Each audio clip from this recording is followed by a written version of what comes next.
Hello friends, please like and subscribe to the channel and enjoy the stories. Chapter 1. A Meeting Written in the Stars. The quaint cafe on Rue Delacroix had always been a haven for dreamers. It was the kind of place where soft jazz played in the background, the scent of freshly baked croissants mingled with the faint aroma of lavender, and the barista greeted each customer as if they were an old friend. Today, however, the usual tranquility was disrupted by a light drizzle tapping against the large bay windows, painting the scene outside in blurry strokes of gray and gold.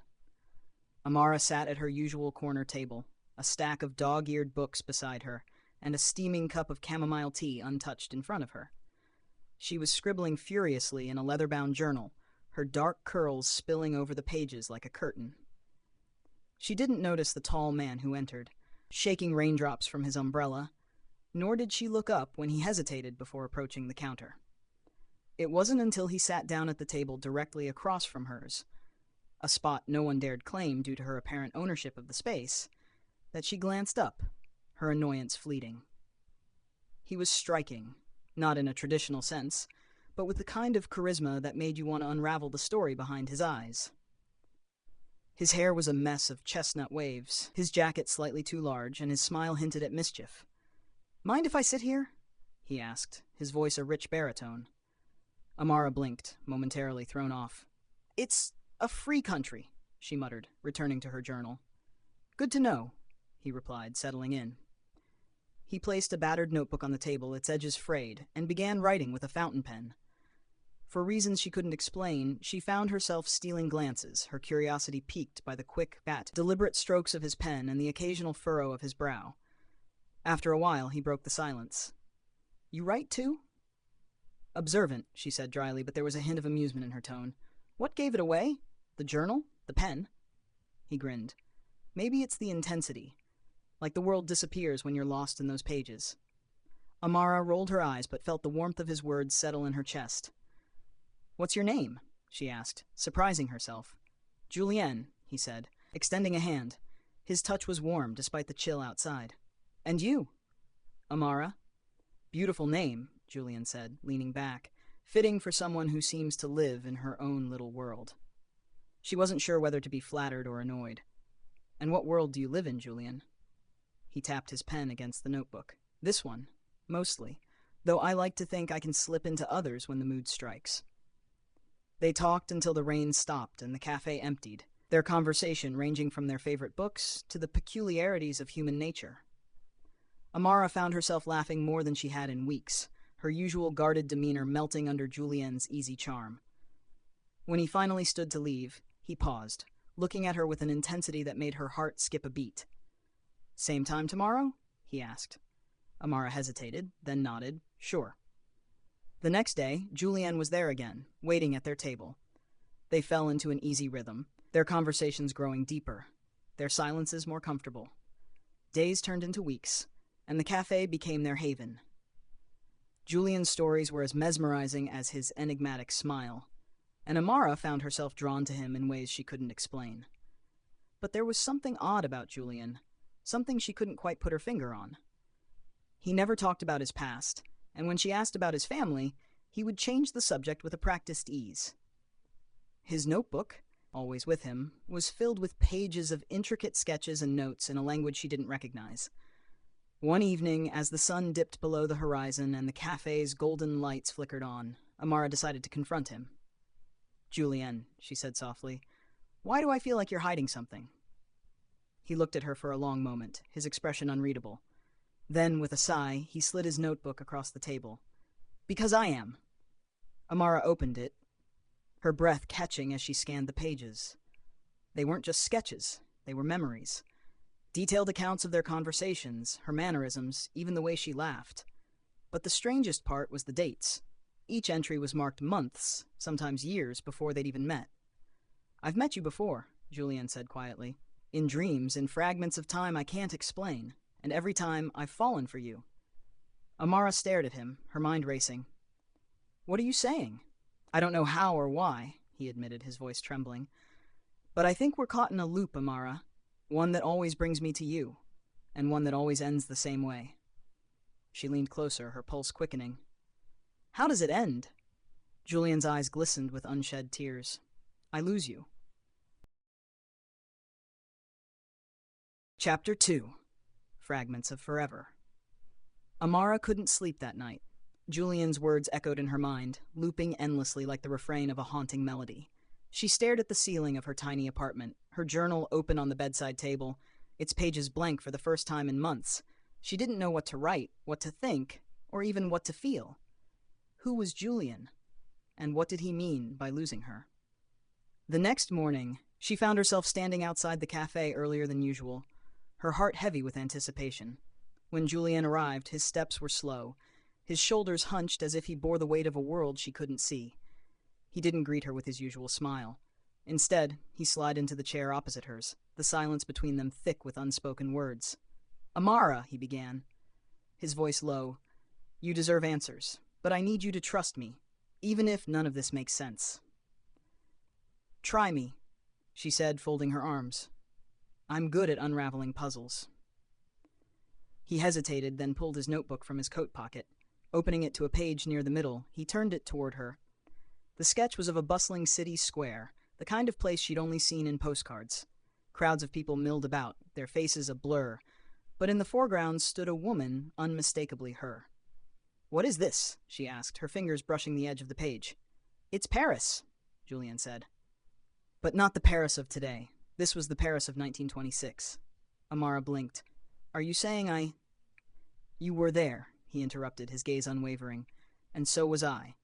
She let out a soft laugh, more out of disbelief than amusement. Julian, that's impossible. I know it sounds absurd, he said, leaning closer. But this is my curse. Or maybe it's my gift. I don't age, Amara. I don't forget. And for as long as I can remember, you've been a part of my story. Lifetime after lifetime I find you. And every time, something tears us apart. Amara stared at him, her mind reeling. And you expect me to believe this because you sketched me? No, Julian said. I expect you to believe because deep down you already know. Haven't you ever felt it? That pull, that sense of déjà vu when we met?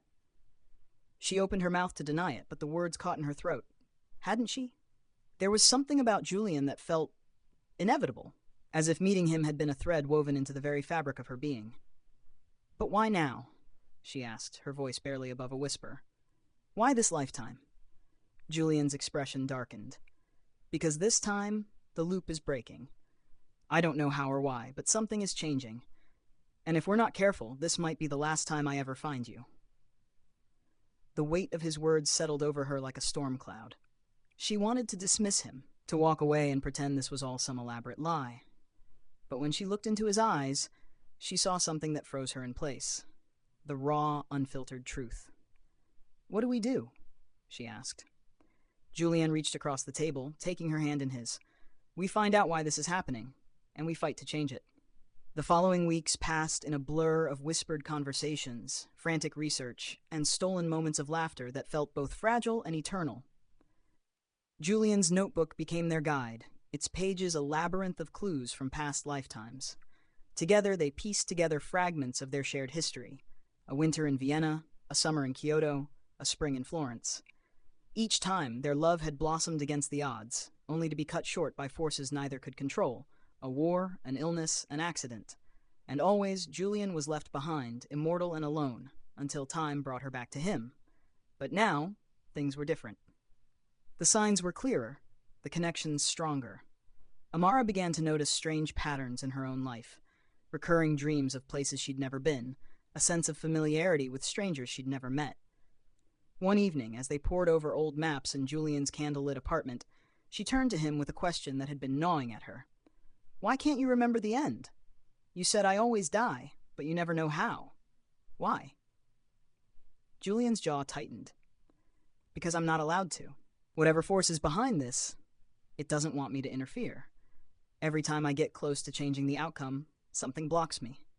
A missing memory, a distraction, or worse. Worse? Someone always tries to stop us, he said, his voice a whisper. Someone who knows what we are and wants to keep us apart. A chill ran down Amara's spine. Who? Before Julian could answer, the lights flickered, and a sudden knock echoed through the apartment. Julian froze, his face pale. They found us, Chapter 3. A Race Against Time.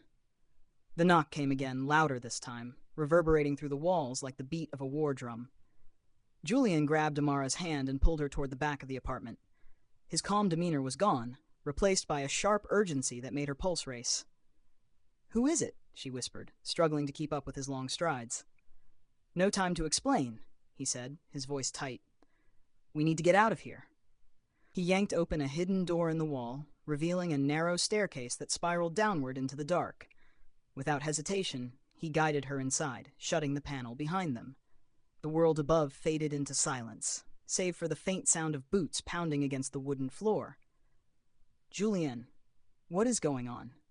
Amara demanded as they descended. "Remember when I said someone always tries to stop us?" He replied, his voice barely audible. "Those are the ones. They call themselves the Keepers." "The Keepers of what?" "Balance," Julian said bitterly. "At least, that's what they claim. They believe our connection is unnatural, that we're a threat to the order of the world. Every lifetime, they've found a way to separate us. And now? They've never been this close before," he admitted. "Something's different this time." At the bottom of the staircase, Julian pushed open a heavy iron door, revealing an underground tunnel lit by flickering gas lamps. The air was damp and cool, carrying the faint scent of mildew. Julian pulled Amara into the passage, their footsteps echoing as they ran. "How do we stop them?" she asked, her breath coming in short gasps. Julian glanced at her, his expression conflicted. "We don't fight them, Amara. We run." "That's it?" she shot back, frustration bubbling to the surface. "After everything, you're just going to let them chase us forever?" "It's not that simple," he snapped, then softened. "They're not just chasing us, they're trying to erase us. If they catch you, they'll take away everything, your memories, your soul. They'll make it so we never existed at all." Amara's blood ran cold. "Then we don't let them catch me." The tunnel opened into an abandoned subway station, its walls covered in graffiti and its tracks long overgrown with weeds.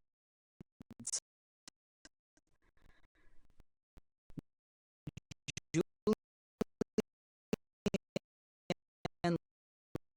led her toward a service door, his eyes darting around as if expecting the shadows to come alive. "They won't stop," he said, more to himself than to her. "Not until." A sharp whistle cut through the air, followed by the unmistakable clatter of footsteps. Julian cursed under his breath, spinning around to face the direction they'd come from. "They're here," he said, his voice laced with dread. "Then what do we do?" Amara asked, gripping his arm. Julian's jaw tightened. "We split up." "No," she said immediately. "Absolutely not." "It's the only way," he insisted. "If they think we're separated, they'll divide their forces. It'll give us a chance to escape." Amara shook her head. "I'm not leaving you." He cupped her face in his hands, his touch gentle despite the chaos around them. "Amara, you're the reason I keep fighting, but I can't protect you if you stay. Trust me, please." Tears stung her eyes, but she nodded, her voice trembling. "Promise me you'll find me again." "I always do," he said with a sad smile. With a lingering kiss on her forehead, he turned and disappeared into the shadows, leaving her alone in the dimly lit station. Amara darted into the maze of tunnels, her heart pounding as she tried to quiet her footsteps. The air was heavy with the weight of her fear, every sound amplified in the silence. She didn't know where she was going, only that she had to keep moving. Suddenly, a voice echoed behind her, calm and cold. "Amara." She froze, her breath hitching. Turning slowly, she saw a man step out of the darkness. He was tall and eerily composed, dressed in a tailored suit that seemed out of place in the grimy tunnel. His eyes glinted like shards of ice, and his smile was chillingly devoid of warmth. "You're harder to catch than I expected," he said, his tone almost amused. "Who are you?" she demanded, taking a step back. "I'm one of the Keepers," he said, as if it were the most natural thing in the world. "And I've come to put an end to this cycle of yours." "I don't even know what you want from me," she said, her voice rising. "You," he said simply. "Or rather, the bond you share with Julian. It's an anomaly, a crack in the fabric of reality. If left unchecked, it could unravel everything." That's ridiculous, Amara said, her hands clenched into fists. We're just two people who love each other. And that love defies every law of time and space, the keeper replied. You don't belong together, Amara. You never did. Before she could respond, he raised a hand, and the tunnel around her seemed to ripple. The air grew thick, and her vision blurred, as if the world itself were trying to swallow her whole. Goodbye, Amara, he said, his voice distant and fading. No, she screamed, fighting against the pull. But just as she felt herself slipping away, a hand grabbed hers, yanking her back into clarity. Julian stood before her, his face grim, his grip unyielding. Not this time, he growled, pulling her close. The keeper's expression darkened. You're too late. We'll see about that, Julian said. He reached into his pocket and pulled out a small, intricate hourglass. The sand inside glowed faintly, swirling as if alive. Without hesitation, he turned it upside down. The world around them exploded into light, and everything went still. Chapter 4. The Hourglass's Secret. When the blinding light faded, Amara found herself standing in a completely different place. The damp, dark tunnel was gone, replaced by a sprawling meadow bathed in twilight. Wildflowers of every color swayed gently in the breeze, and the sky above shimmered with streaks of gold and violet. Where are we? Amara whispered, turning to Julian. He was still gripping her hand tightly, his eyes scanning their surroundings. A pocket of time, he said, his voice steady but low. The hourglass lets us step outside the flow of reality. We're safe here, for now. Amara took a shaky breath, her heart still racing from their encounter with the keeper. Why didn't you use it sooner? Because it's dangerous, Julian admitted. The hourglass doesn't just freeze time, it bends it, and every time we use it, we risk breaking things even further. But I had no choice. Her gaze softened as she studied him. Despite his composure, she could see the weight of centuries etched into his face, the pain of countless lifetimes of love and loss. What happens now? She asked. We need to find answers, Julian said, leading her toward a stone bench that seemed to appear out of nowhere. And I think they might be here. Amara frowned. Where is here, exactly? Julian hesitated before answering. This meadow exists between timelines. It's a place where fragments of forgotten moments collect. If we're lucky, we might find something to help us. As they sat down, the air shimmered and faint images began to materialize around them, scenes from different eras like echoes of lives long past. Amara gasped as she saw herself in each one, always with Julian, always intertwined in some fleeting moment of joy or sorrow. A dance in a grand ballroom, the two of them laughing as a string quartet played in the background. A rainy evening on a cobblestone street, Julian shielding her from the downpour with his coat. A hospital room, her hand in his as he whispered something she couldn't hear. This is us, she said, her voice trembling. Julian nodded. Every version of us, scattered across time. But why? Amara asked, turning to him. Why do we keep finding each other? Why do the keepers care so much? Julian's expression darkened. Because we're not supposed to exist, Amara. The keepers believe we're a mistake, an anomaly that shouldn't have happened. But I refuse to believe that something as powerful as this, he gestured between them, is a mistake. Before Amara could respond, one of the shimmering scenes caught her attention. Unlike the others, it was static, its edges sharp and defined. It showed a small wooden cabin nestled in a forest, smoke curling from its chimney. Do you see that? She asked, pointing. Julian's eyes narrowed as he studied the image. That's familiar. The scene began to pulse, its colors growing more vibrant, until it seemed to leap out of the air and envelop them. When the world steadied again, Amara found herself standing in front of the cabin from the vision. The air was crisp and cool, carrying the scent of pine and firewood. Julian was beside her, his hand slipping protectively into hers. This place, he murmured. I think we've been here before. They approached the cabin cautiously. The door creaked open as Julian pushed it, revealing a cozy interior bathed in warm candlelight. Shelves lined with ancient books covered one wall, while a large wooden table sat in the center, cluttered with scrolls, maps, and strange artifacts. On the far wall hung a tapestry depicting a tree with countless interwoven branches. At the base of the tree were two golden threads, twisted tightly together, their glow faint but steady. What is this? Amara asked, stepping closer. It's the thread of life, a voice said, startling them both. They spun around to see an elderly woman standing in the doorway, her silver hair cascading over her shoulders. Her eyes, though clouded with age, sparkled with an unsettling clarity. "Who are you?" Julienne demanded, stepping protectively in front of Amara. The woman smiled faintly. "I am the Weaver. I tend the threads of existence, ensuring the balance of all things. And you?" Her gaze lingered on Julian and Amara. "You are the ones who keep unraveling my work." Julian stiffened. "We don't want to cause harm. We just want to be together." "And therein lies the problem," the Weaver said, her tone neither harsh nor kind. "Your bond is a thread that defies all others, twisting and pulling the fabric of reality in ways it was never meant to bend. The Keepers are not wrong to fear you." "But we love each other," Amara said, her voice breaking. "How can that be wrong?" The Weaver studied her for a long moment. "Love, child, is never wrong, but the consequences of that love, those can be catastrophic." "Then help us," Julian said, his voice raw with desperation. "If anyone can, it's you. Tell us how to end this cycle without losing each other." The Weaver sighed, her expression softening. "There is a way," she said, "but it will not be easy, and the choice will be yours to make." "What choice?" Amara asked. The Weaver gestured to the tapestry.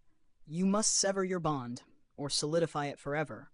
To sever it would mean freeing yourselves and the world from this endless cycle, but you would never find each other again.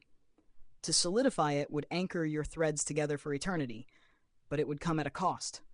The Keepers will never stop hunting you, and your presence will continue to destabilize reality." Amara's heart sank. "There's no middle ground?" The Weaver shook her head. "The universe does not allow half measures." Julienne turned to Amara, his eyes searching hers. "What do we do?" She took a deep breath, tears welling in her eyes. "We choose together." Chapter 5. A Choice Written in Stars. Amara stood before the glowing tapestry, her fingers brushing the shimmering golden threads at its center.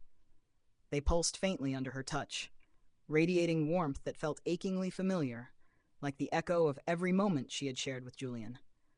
Behind her, Julian watched her in silence, his expression a blend of anguish and resolve. The Weaver stood nearby, her gaze steady, as if she had seen this choice play out countless times before. "This isn't fair," Amara whispered, her voice trembling. "How can love come with a cost this great?" "Because love," the Weaver said gently, "is the most powerful force in existence.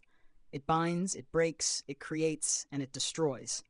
It is the thread that holds the universe together, and the one that can unravel it entirely." Amara turned to Julian, her chest tight. "What if we make the wrong choice?" He stepped closer, taking her hands in his. "There's no wrong choice, Amara. There's only what we can live with. Or without." She closed her eyes, her mind racing. Severing their bond would mean freedom for them and for the world, but the thought of a life without Julian, a life where she would never even remember him, was unbearable. Anchoring their bond, on the other hand, would mean defying the universe itself, living forever under the shadow of the Keeper's relentless pursuit. She opened her eyes and looked into his. "Julian, I can't lose you again." He cupped her face, his touch as gentle as the first time he had held her. "Then we fight," he said. "We face whatever comes together. If the universe wants to tear us apart, we'll make it fight for every second we have." A tear slipped down her cheek, and she nodded. "Together." The Weaver's expression was unreadable as she stepped forward, her hand outstretched. "Then place your hands on the tapestry," she instructed, "and know that this choice cannot be undone."